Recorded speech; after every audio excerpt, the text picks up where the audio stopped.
Okay. So we're going to start from the top here. Terms and acronyms. GOI, gross operating income. But these are annual, everything's annualized, just so you know. So if something is a monthly expense, you have to annualize it. These investments your clients are comparing this investment to their equity portfolio or whatever they're investing in otherwise, and everything is done on an annual level. So when they're comparing buying a townhouse or a multifamily, whatever it is, they're going to be comparing it to the investment return they're getting from their whatever else they're investing in, and everything's done on an annualized basis. So just keep that in mind as we go through this process. Um, Net operating income is obviously gross operating income minus your annual expenses. Cap rate, that's the annual rate of return. Um, AC acquisition costs, obviously purchase price plus closing costs, acquisition costs. IRR, internal rate of return. We're not going to get into this too much today, but this is your rate of return over time. We're going to keep it to just 1 year, but sometimes it's wise, and we'll get into it a little bit, but that's like you extrapolate out and be like you're kind of building a pro forma over 5 or 10 years to let your client know like this is what it will look like 5 years down the road. This is what it will look like 10 years down the road. Um, I&E income expense. T12 is something that's commonly asked for in the investment world by purchasers, and it's a 12-month income and expense on a certain property. Most investors, or once savvy investors, will have a bank account that's dedicated to each property. So should be something that's easy to do. And if your investors aren't doing it, you should advise them to do it because it's the best way to show the performance of a property. So it's nice and clean and separated from everything else. V equals value. Okay. So I'm going to be using these acronyms as we move forward so you can refer back to them. Here's a list of, basic expenses, taxes, insurance, maintenance, vacancy, utilities, carrying costs, which we're not going to get into too much today because there's two types of investments. We're going to be talking about income producing properties. There are also project investment properties where carrying costs play a bigger role. And then improvement costs. Carrying costs can also be like your debt service on a loan, which we're not going to get into too much today because I'm going to we're going to run out of time if I start getting into that. And then improvement costs, which we'll get into a little bit. So these are the cap rate formulas based on these acronyms up here. I'll email this to everyone so you can have it. It's just that this is a quick sheet I just kind of doctored up. I've kind of been manipulating this morning off of this investment 101 course I teach my agents. But net operating income equals gross operating income minus expenses, obviously. Your cap rate equals your net operating income divided by your acquisition costs. Okay. Remember, annualized net operating income. And then the value equals your net operating income divided by your cap rate. Okay. Kind of simple. Examples of cap rate valuation driven by location. Okay. So your clients will come to you and you'll say, well, or if you're dealing with an investor, right? And you'll say, well, what kind of return are you looking for? Oh, I want a 10 cap. I want a 10%. And you're like, okay. I was like, well, what location? I want to be in the borough of Westchester. And like that's a unicorn. Okay. And you're going to start getting these people that are just totally unrealistic. If you want a 10 cap in my location, the borough of Westchester is like the hottest place to buy property. You're looking at usually a 5 or 6 cap. So the stronger the location, meaning the easier it's going to be to manage those properties, the less vacancy you're going to have, the higher percentage your rentals are going to increase in that location, the lower the cap rate based upon net operating income. Okay. The more risky the area, the more like hard to manage, where your rents are going to probably stay where they are and maybe go up a little bit, but not much. And more higher risk areas, for lack of a better term, is going to generate a higher capitalization rate. And you might have investors that just want cash on cash return. Hey, I just want to maximize my cash on cash return and get some tax shelter, which we'll get into a little bit later. And I was like, okay, that's fine. Then we can go into these areas where, like, you're going to buy a property, but it's not going to appreciate over time, but you're going to get a big return on your investment every year over year. Does that make sense? All right. So I use these three examples because they're so extreme. If their net operating income here is $100,000 after expenses annually, and that's true for all three of these properties. But in Manhattan, your cap rate might be 2% because that area is so good. Chester City's more risky area, your cap rate's higher at 15%. And Westchester, my hometown, cap rate 6%. Then look at what it does to the value on the right-hand side. Even though the net operating income stays consistent, when you change the cap rate, it dramatically changes the value of the properties. Okay, does that make sense? Does anybody have any questions on that? It's a very important concept to understand that as your capitalization rate drops, your value increases. Okay, and not too many people get that and or follow that. But as long as we're on the same level there, we're good. If there's any questions, let me know. And then tax depreciation expense is a very, very important thing to understand here. The IRS says you can separate the improvement from the ground, from the land itself.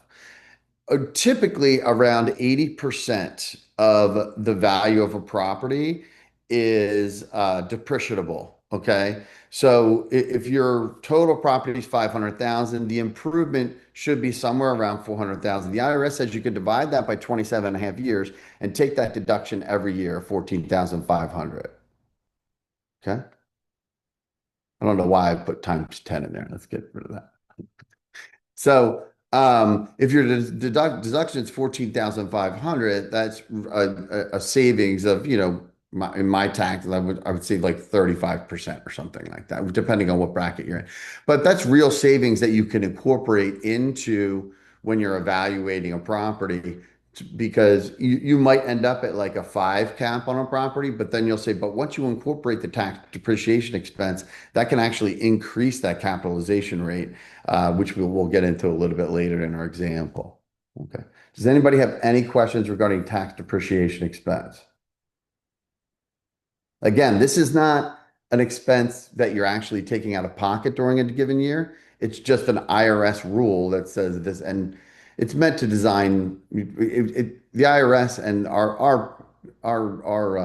our economy wants to promote people owning these properties and investing in real estate. So that's why Hey, that is. Dan, on the cap rate, do you notice about the same rate for commercial versus residential, like say a multi-unit Yeah. place? So depending on what type of commercial, because now you're getting into different economic factors. I'm basing this on multifamily residential, right? Okay. So, and then residential should be geographically driven.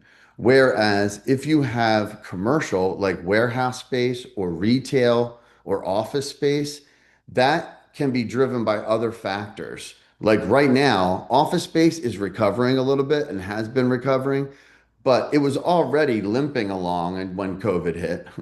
And then COVID like put a bullet through its head. And then of office, there's vacancy everywhere, and vacancy drives value down, obviously, because it decreases your gross operating income. Okay. So and warehouse space, for instance, super hot warehouse space. It's cooled off quite a bit, but still a very strong place to be, like the flex warehouse space. So that cap rate still driven by location, like a better located warehouse space will have a lower cap rate than and not, but the cap rates are strong, meaning low for warehouse space. Whereas office space they can be quite high. Still ultimately driven by location though. But then there are other economic factors at play. Does that make sense? Yeah, okay, so you're already basing these off multifamily then. I Yes, got this you. is all Okay. based on multifamily, and multifamily is also driven by economic factors like interest rates. So the higher interest rates are, the higher rentals tend to be because think about a tenant, when a tenant's thinking about buying a property, they're measuring, well, what's my rent right now versus what my mortgage is going to be. And if the interest rates are high, their mortgage is higher. So then people that own rental properties can push their rental amounts higher when interest rates are higher. When interest rates drop and houses become more affordable to purchase, and when lending restrictions are loosened, like for instance 2004, 5, and 6, it was very easy to get a loan, too easy to get a loan, right? Way too easy to get a loan. And people were buying properties that shouldn't have, shouldn't be able to buy them. That drove rental. It was real rental prices were kind of struggling in that environment because it was so easy for your tenant to go out and buy a house.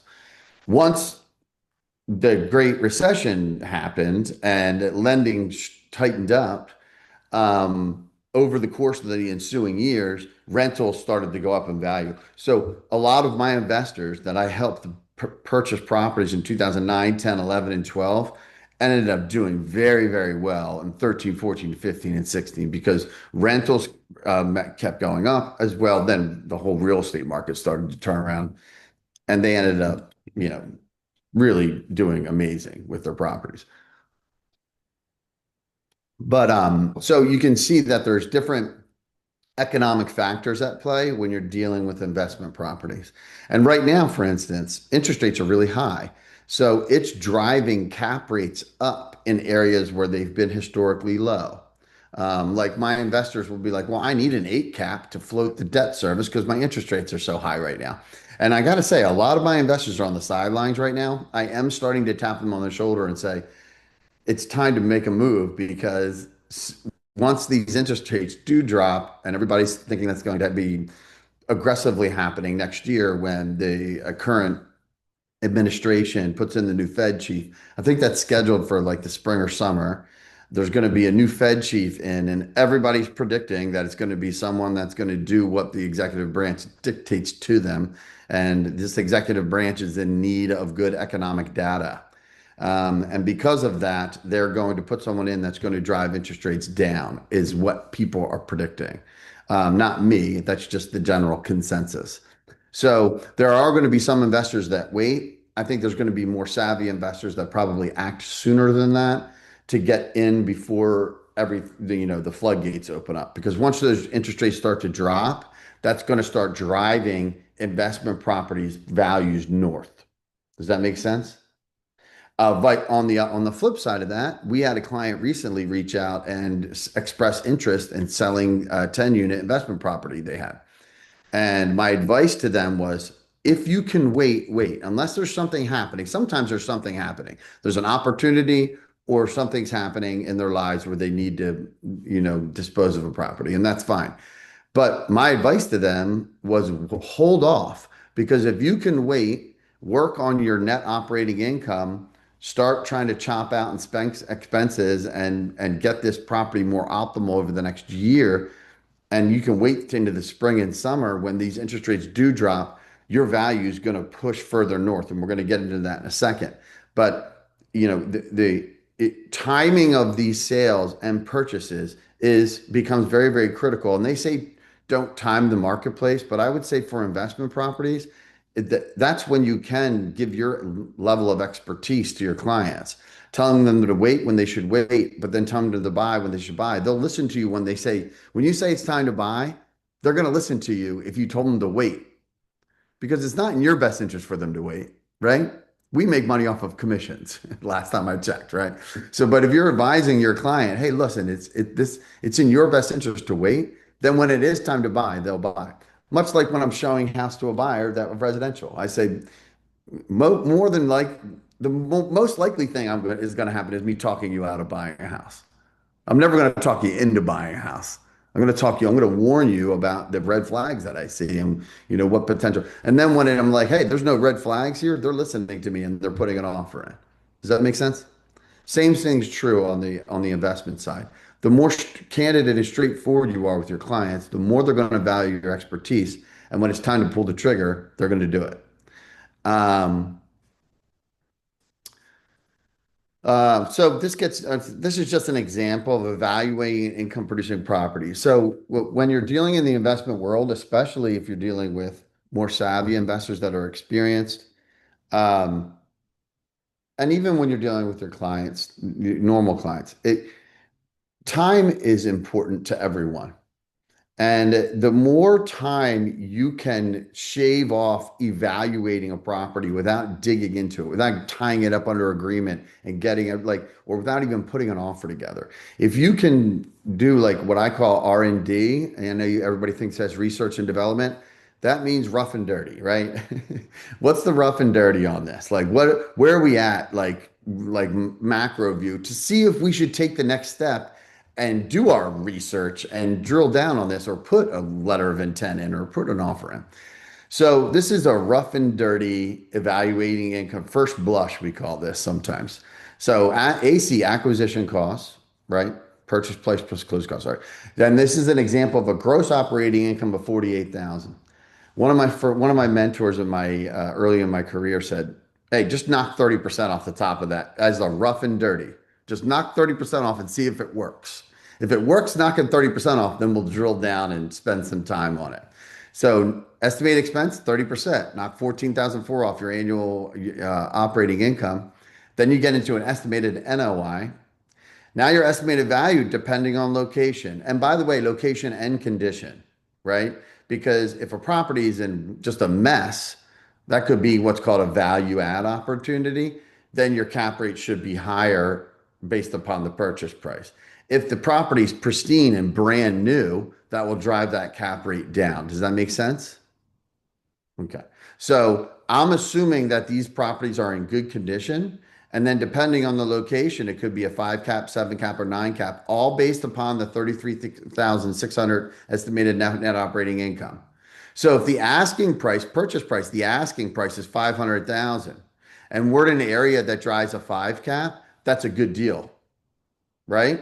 If that's in a prime location and then they're asking 500,000 and then the estimated NOI is 33.6, you should advise your client all day long to buy that property because look, at a five cap, it's 672. If it's in a not so good, but still a strong location, but not as strong, a seven cap, 480, you're like, okay, they're kind of on the nose. Maybe we could come in a little under, you know? And then if it's in like a more risky area or maybe the condition's not as good, I mean, see how this just a 2% cap rate each way. Look how much it drives down the value based upon that same NOI. And this is how you evaluate. First, you have to find out what the location's cap rate is.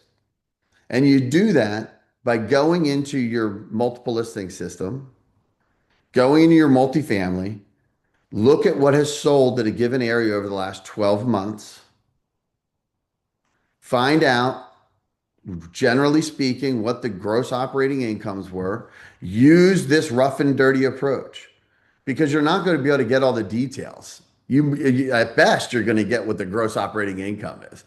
Unless you're going to call the agent, no one's going to provide you with that information. So you're going to have to use the rough and dirty analysis to find out what the estimated net operating income were for those properties and then get an average of what the cap rate is over the last 12 months. Usually I'll take off the lowest and highest ones and not use them and then use the meat and potatoes in the center or take the median or the average. I'm a big believer in averages.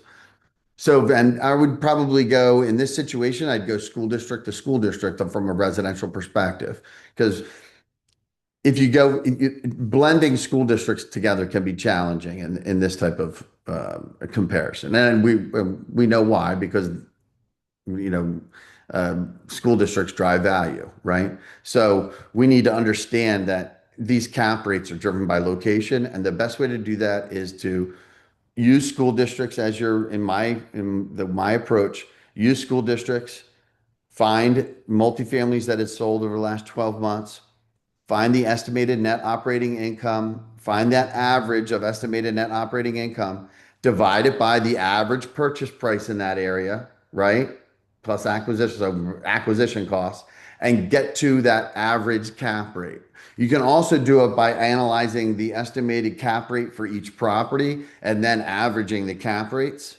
So there's two different approaches. Are you guys following me here? If anybody has any questions, let me know. So there's two different approaches to finding an area's cap rate if you're not already familiar with it. I'm familiar with my locations because I do this all the time for investors in and around. And then once you investigate an area, you're going to be familiar with it.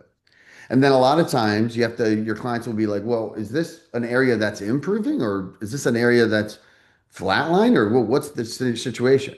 Then you go back in your multiple listing system and let me find out. Go back 5 years. Analyze that 1 year, 5 years ago. Go back to the year 2019, something pre-COVID.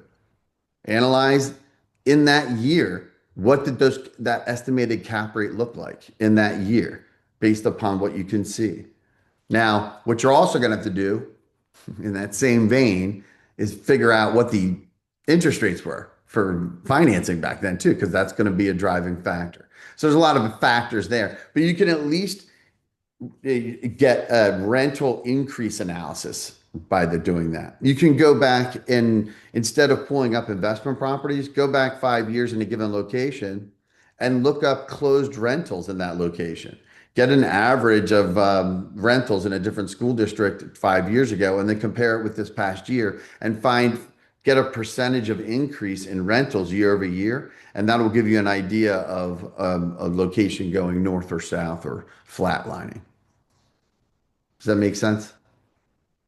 Hopefully, I'm not putting you guys to sleep, and this Can is I interesting ask information. a can I ask a quick question? Yes, So, I used to do commercial appraising, and we really handled 4 units and above was considered commercial here, sure. in Maine. And I was just curious if you actually use cap rates on 2 or 3 units, Oh, or yeah. whether not really. Yeah. No, Okay. 100%. Any kind of rental property, even if it's 1 unit. And the reason 5 units and plus is commercial is because that's dictated by Fannie Mae and Freddie Mac. Hmm. You can get conventional financing on 4 units or under. 5 units or more, you have to go commercial. Or if one component of it is commercial, if you have a storefront and two apartments, it's only 3 units, but you still need commercial financing. Hmm. Commercial financing, and real quick, just to touch on the financing component, that was a really good question, by the way. Thank you. Commercial financing and conventional financing are very, very different. Conventional financing, you are being serviced. There's loan officers that are servicing that. There's lenders that are servicing that loan, and then those loans, for the most part, almost all of them are sold to the secondary market, and that secondary market buys up all those mortgages, and anything residential 4 units or less can qualify for that. Okay. Now your clients in the beginning will be able to utilize that. Eventually, there's like a risk factor involved. Well, they'll go to commercial even if they are still using 4 units or less, because they're looked at as a more risky investor at that point. Does that make sense? But for the beginning, they'll be able to do that. And I don't even know where that threshold is. It seems like it changes lender to lender, and I'm not 100% sure. But point being is once you go to commercial financing, there is no secondary market. So those lenders, all those commercial notes are held by that bank. So they're going to have more stringent policies. They're going to be more strict. The interest rates are going to be higher, and it can change the essence of what you're dealing with as far as the investment property. There's also in the commercial world, residential leases tend to run year to year. Sometimes they're 2 years. In the commercial world, that can change dramatically. There's industrial leases I've seen 20 and 30 years. The longer those leases are, typically drives down those cap rates. And then you get into the credit worthiness of the tenant. In my area, we just, and I don't know how familiar you are with Iron Hill, but Iron Hill Brewery was this amazing restaurant. They started many, many years ago. It was one of the first restaurants that kind of my hometown of Westchester, it kind of like got everything going here as far as restaurants and stuff like that. They ended up like opening like a bunch of different locations, and out of nowhere, a couple months ago, they just filed bankruptcy, and now all of their units, they shut down their, like this place, they were happening. Now this credit worthy tenant where anyone would be like, yeah, I want Iron Hill as the tenant. That'd be great to have Iron Hill in my shopping center or my town or my, as a part of my investment portfolio, has now, those are all empty and there's no zero income coming out of those buildings. So, like for instance, Wawa, and this affects cap rates. So Wawa is one of the highest credit-worthy triple net leases you can have. Triple net meaning that all of the expenses are on the tenant versus the owner of the property. So when you own a Wawa property, Wawa pays for your taxes, insurance, and everything. Everything is on Wawa. So the money they pay you, it can range from anywhere from 250 to 400,000 a year, is all triple net. That's just paid directly to the owner of the property. Okay. And because of the Wawa's high credit rating, it drives down that cap rate. You'll see 4.5, 4.75, 5% cap rates. And they're typically long-term 20-year leases that are in place. Now, Wawa just recently, this past year, started buying properties again. They used to own them back in the day. Then they went to lease only. And now it looks like they're headed back to buying and owning their properties. So it's going to be interesting to see how that develops. Um, but anyway, that we just got into commercial triple net right there, real quick.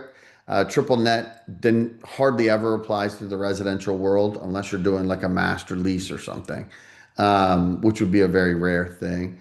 Um, so getting back to like the residential world, does anybody have any questions? And did I answer that question adequately? Okay. Yes, for me. Thank you. Okay, yeah, no problem at all. Does anybody else have any questions? Okay. So when you're talking to your clients about these investment properties, it's important that you know this language. And knowing this language, not on top of that, knowing this language will help you grow your investment base by people that know about investment properties because you'll start to be able to speak the language. Okay. Um, knowing using terms like gross operating income versus net operating income, understanding the expenses, understanding carrying costs, by the way, we can touch on that a little bit. So for when I'm analyzing a project for right now, I'm negotiating a project for a developer. It's 240 residential units. And I'm negotiating between the developer that brought it through entitlements and the developer that's purchasing it. And the developer that's purchasing it is my client. I'm the buying broker for him. And all of these expenses come into play, but then also carrying costs because what he's going to do is he's going to buy it and then he's going to sell it to a national builder. And that national builder is probably going to take down 20 units a quarter or something like that, right? So part of his analysis is, okay, if I buy this for $20 million, this property, how much am I going to have to pay in interest year over year as I'm selling off 20 units a quarter? Okay. Because that $20 million, again, is not invested in an equity portfolio where it could be getting 6% return or 7%, whatever his financial advisor could get him in return. That's money he's losing by it not being over there. Does that make sense? So even if he's cash out of his own pocket, which it won't be, he'll probably bring in investors or he'll probably bring, that still goes against his net profit at the end of the day. And that's why these developers, you'll sometimes see, oh, they're getting like a 20% return or a 25% return. Well, don't forget that along with a tremendous amount of risk they're carrying to get those returns, they are also not getting the 6 or 7% steady Eddie return that they would be getting if they owned an income producing property or if they had it with a financial advisor who was investing it for them. Does that make sense? So that money lost is accounted for, and it's accounted for in carrying costs. Carrying costs are also ongoing real estate taxes, right? Carrying costs could be a debt service as you're working through a project, right?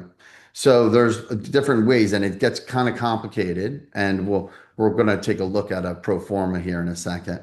Um, and this pro forma is based on income producing properties, so it doesn't look like a project form, but I can show you a project one too. They're almost the one I have is very simple, so it'll be easy to use. Um, but let me jump over here. I'm going to bring up the pro forma. Now, this is a profit. Pro forma stands for profit formula. Okay. And it is, can everybody see that? Oh, wait. No, I don't think you can. Hold on. I'm going to close it. Is everybody good with this window? I'm going to make sure everybody gets a copy of it, but I'm going to close this out. So, so go to the bottom and unshare your screen, and Okay. then open up this, and then you can reshare the screen that. Okay. Hold on. I think I have to close this window first. There I am. Okay. I think I'm getting like a. All right. Here we go. Does everybody see this? Yep. Okay. This is a pro forma. This is an income expense report. It's a pro forma, stands for profit formula. You'll hear that term all the time. This is based off an 11 units, three different buildings. So I have each building broken out. The units here, it's a little bit different because I was analyzing three properties simultaneously. So instead of, this would usually be units like apartment units, but instead I put unit one, two, and three as three separate buildings and then described under tenant name what they were. 2 units, 4 units, and 5 units, because this owner wanted to sell everything together. Okay. And then I put their gross monthly rent over here. So this was the gross operating income times 12 to annualize it, gross annual income. Down here, taxes, insurance, water and sewer, landscape snow removal, municipal fees, management. Got to an NOI here. This is the asking price. So it's a 9.3 cap. And I can send this to you guys. If you guys want to have this in your portfolio, I can send this to you so you can use it. This is an Excel spreadsheet. So anything you change in here, like if you were to add, let's say under rental, let's say go under here and say vacancy, 5%, oops. Sometimes vacancy could be 5%. Then you would take 5% of your gross operating income.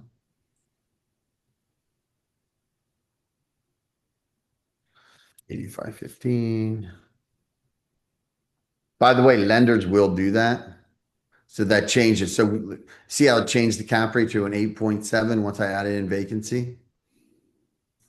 Also, lenders, what they'll want to do sometimes is put in a maintenance fee, especially for older properties. We'll see, that's 5% too. Drop down to an 8.1 cap. Let's say this was in a better location and oops, I just messed that up. Okay. Hold on. And it drove a 7 cap. Oh shoot, that didn't work. All right. I think I just messed it up. Anyway, so if this was a 7 cap, based upon the NOI,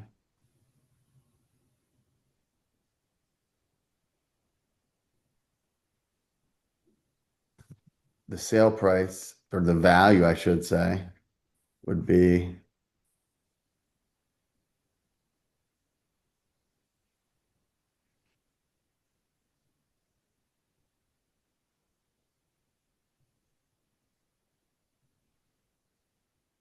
so see how the 7 cap drives that down number. And the ideal situation really for your investors, and you'll have different investors that want different things. Sometimes I have investors that are not very familiar with it, but they're affluent and they want to bolster their portfolio. So I'm looking for like townhouses or maybe duplexes or triplexes that are in really good condition, that are filled with tenants already, that they don't have to worry about. They usually would want like a property management company because they don't even want to be collecting rents and all managing and dealing with phone calls and stuff like that. So that's one type of investor. And they're great investors because it's not, you can find something and it's not that big of a challenge. You don't have to dig too much to find those types of properties. And they're not expecting a big, huge cap rate, right? They're just like, they're hedging their bets on the equity markets. They're hedging against inflation.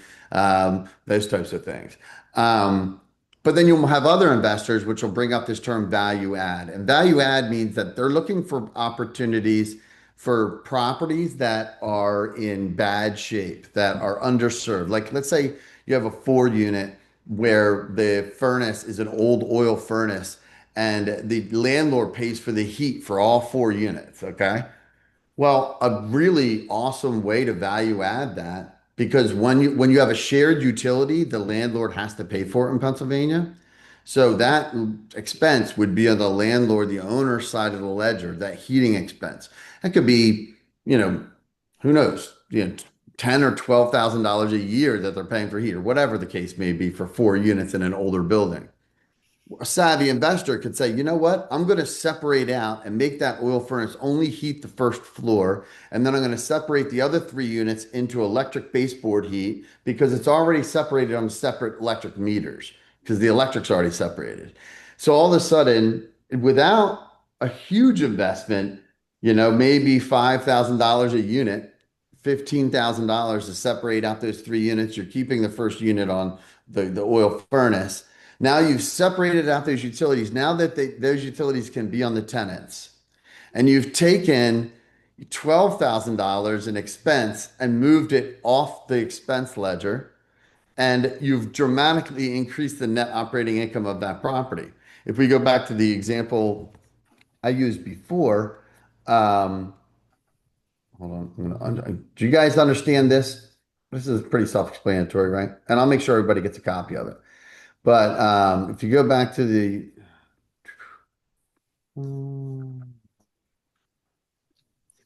unshare.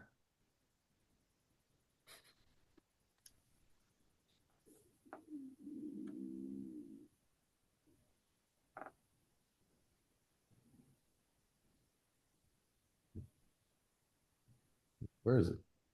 Lose it?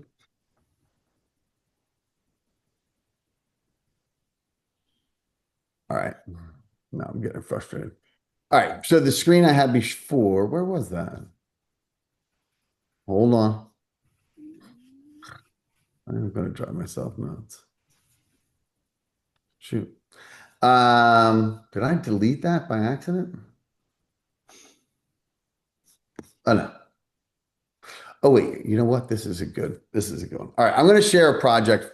But anyway, if you move that $12,000 off the net operating income, if you add that, if you take it away from expense, it automatically adds on to net operating income. So you could take that $33,000 in net income, 33,600. You add 12,000 to it, and then all of a sudden you're like 46,600, and then it changes everything very, very dramatically by doing a $15,000 ad. So in other words, that building that we were talking about at a 7 cap worth 480,000, if that net operating income changes from 33.6 plus 12,000 because you moved the utility off of it, then you're at an NOI of 45.6 divided by 7% equals 651,000. So you gained $171,000 in value by making a $15,000 improvement. Does that make sense? Hey Dan, real quick. So I just wanted to, on that sheet you were talking about, as you increase the net operating income, or you're increasing the expenses, so if you change the expense and you're decreasing the actual net operating income, doesn't that also increase the cap rate? If you decrease expense and the cap rate stays the same, Yeah, then increase price. value. Right. Right. Yeah. If you increase income, obviously, net operating income, you increase value. Right. But you can also increase without increasing your gross operating income, you can increase the NOI, which is the more important number, by decreasing expenses. Yeah. And if the cap rate stays the same, that'll increase the value of your building, right? Or your property. Did I answer that question, Rory, or no? Yeah, you did. I just was trying to understand the ratios or the proportion, like how it works in that example. Like, so if we, for example, you added in vacancy rate, right, into the expenses, which decreased the net operating income, and so one of those has to adjust either the value or the cap rate. Yes, and unfortunately, I did not have that. I don't have that profit. I'm going to get you guys a better profit formula, Excel spreadsheet that will adjust. So you're right. So the So cap, essentially, if the price didn't change, sorry to interrupt you. If the price didn't change, then essentially the cap rate would go higher. correct, Yeah. and Okay. that's not going to happen, right? Right. Because the area's cap rate's going to stay the same no matter what. Exactly. Right? So if Yep. you're in a location that drives a 7 cap. If you drive down your expenses, your value is going to go up. Right. Okay. If you drive Yep. up your rents, the value is going to go up. Conversely, if you're in an area that's becoming better, if you're buy property, if you're looking at properties and you look identify an area that's on the rise, where home values are increasing, where the school district's getting better, where things are going in the right direction. But right now, those investment properties that are 8 or 9 cap, but you're savvy enough advise your clients or advise yourself to buy properties there. Like for us, Rory, I think Avon Grove School District would be a great, Yep. that to me, that's the next band of growth pushing out, right? Past cap. Yep. If you're savvy enough to be there buying investment properties and investing in that area now, I think, in my opinion, cap rates will drop there. So Yep. even if let's say your property stays the same and the gross income stays the same, your expenses stay the same, and your net operating income stays the same, you can still increase the value of that property by the area's cap rate dropping, Right. which is, and the perfect scenario is to have a combination of both things.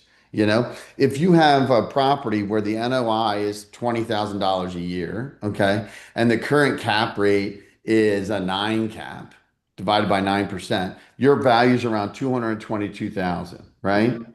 Now, say over the course of 5 years, you increase that NOI to 25,000, and the cap rate in that area is dropped to 7%.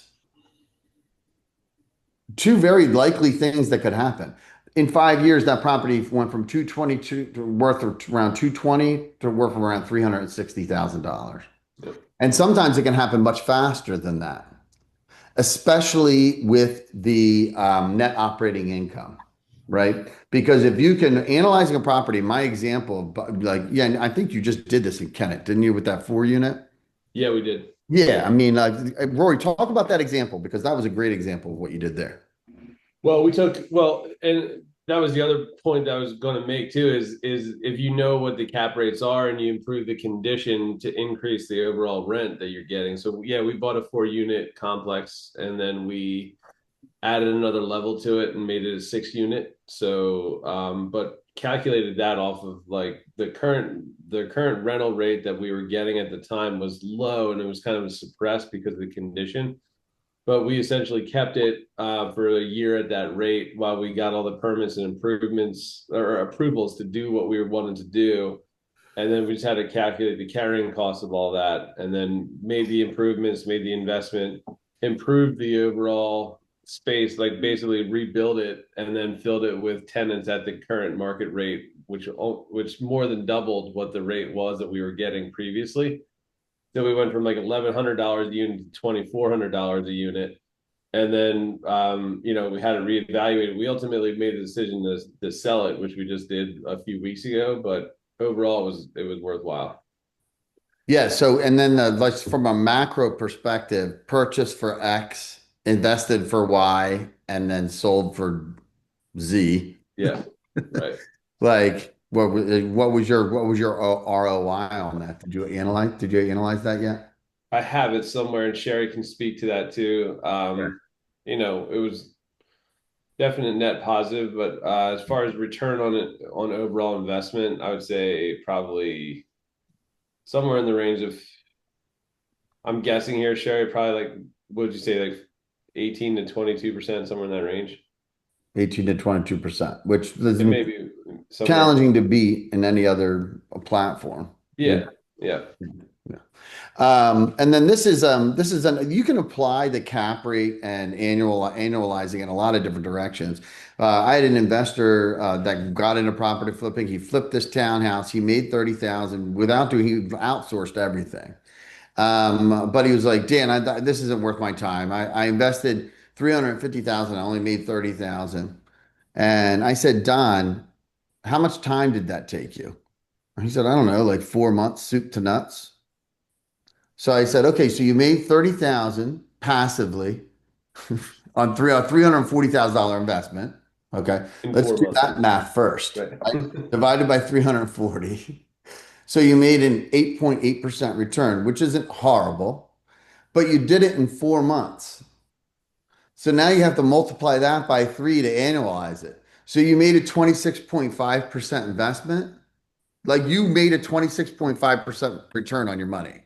And he looked at me like, still, it's not like I couldn't convince, like, it just he just was expecting to make $100,000 and he didn't, but he made a 26.5% return on his investment. And make sure when you're dealing and people that are savvy flippers understand that math. Like they'll look if they make 30, 40, 50, the 100,000 home run is fine, but like they'll live off the 30, 40, $50,000 return. When your people are asking about flipping, I start there. I'm like, look, you might make $30,000 and that's okay, and here's why you know now you have to also calculate for time invested. So like if someone's like putting a lot of time into something, you're like, okay, let's account for your time. How much is your time worth? And then subtract that time from the investment, but usually it ends up working out. I'm going to do real quick, I'm going to share with you I'm going to unshare this and then share with you this project, a small project I'm working on currently, um, which is a little 4 lot subdivision. And this will give you oh, that's the wrong thing. This will give you an idea of how this works from a project perspective. Um, Hold on one second. Let me pull this up.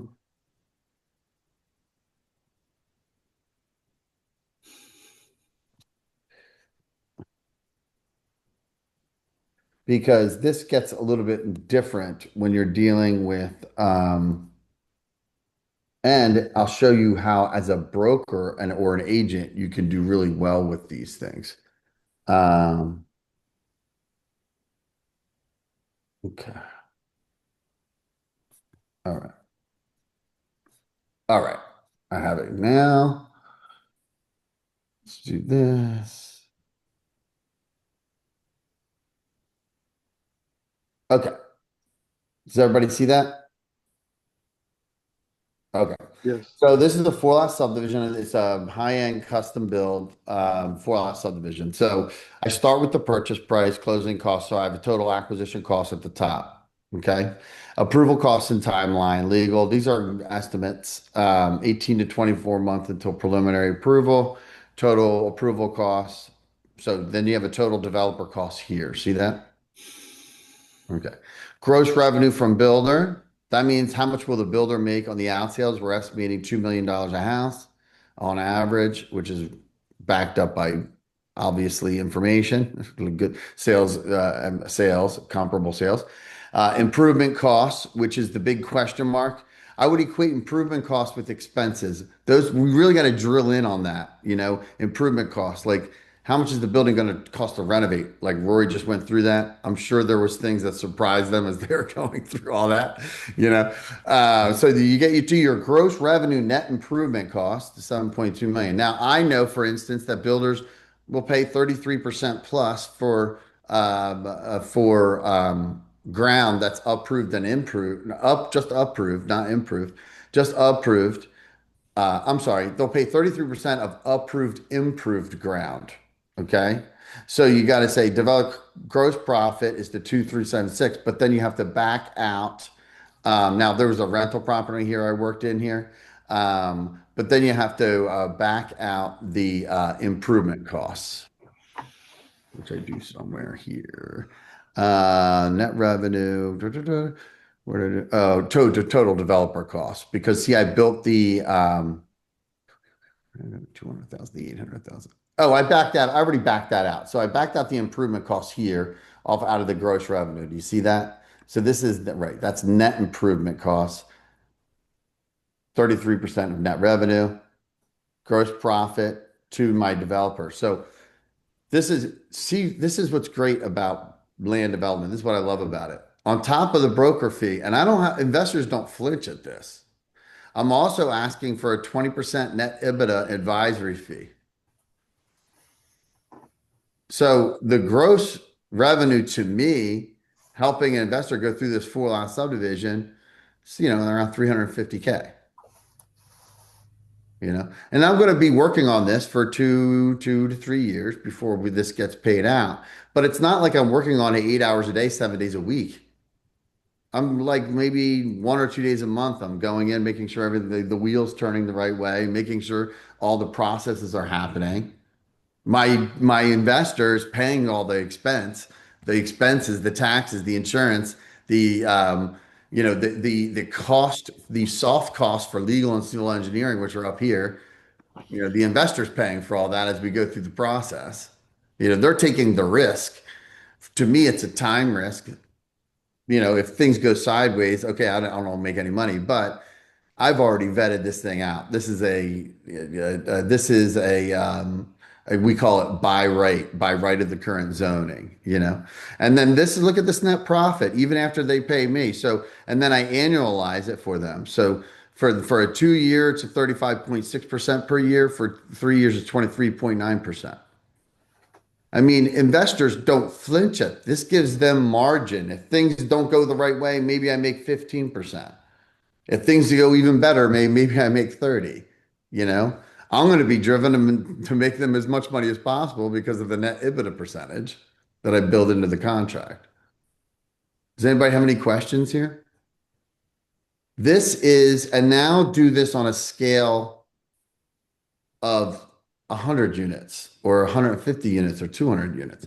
The income to you as a broker or agent can easily be in the 7-figure arena. If you map this out the right way. The key is making sure the investor is very, very aware of these numbers headed at the very beginning. Like this is the first thing I send to an investor. Hey, I'm working on this. Are you interested in this? Their eyes go right to here, of course, right? And you're already built in, you've already accounted for your time. Pretty cool. So this is a more project-based pro forma on a very simple 4-lot subdivision. They get very, very complex and they can be pages long and built into all sorts of calendars and project management, everything. And I don't know. All right, that wraps up our hour. Does anybody have any questions or concerns that I see my chat? Let's see what I got here. Please share. Thanks, Dan. Rory. No problem, Rory. Fantastic. Oh, yes, please. Do cap rates work on 2 units? And we already answered that. The answer is yes. You're very welcome, Kelly. Thank you. Thank you to everyone. Kelly, your initials are also, the initials of a major